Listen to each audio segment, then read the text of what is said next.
Good morning. Welcome to this another series lecture in Electrical Wiring Simulator EWS. Today we're going to perform the fourth activity under the AC, series, and parallel circuits. Okay, let's click this menu and then let's go to activity number 4. So this one is entitled Simple Parallel Bulbs. So take note, in the previous lecture, we connected our bulbs in series. That is only for experimental purposes only. So in this particular case, the right way to connect the bulbs should be in parallel. Okay, let's try to open this one.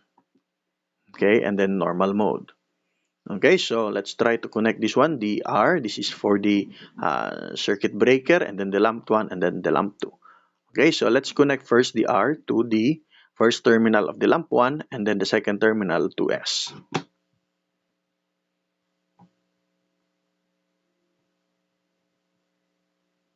And then the second terminal to S.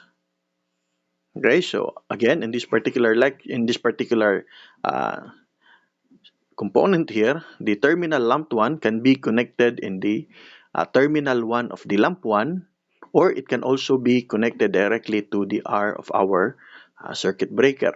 Okay, this is the same with number 2, the terminal of the lamp 2. You can connect it directly to the second terminal of the lamp 1, or you can directly connect it to the S of the circuit breaker. But I think in this particular case, it would be easier if we connect this lamp 1 to the 1 in our lamp 1, and then the 2 of our lamp 2 to the 2 in the lamp 1. Okay, so let's work it out. The lamp 1, okay, to 1, and then the lamp 2 for number 2. Okay, so I think it's already good. Let's click the submit button. Okay, so we got the 4 correct connections over 4 required connections. Okay, so see you in the next lecture.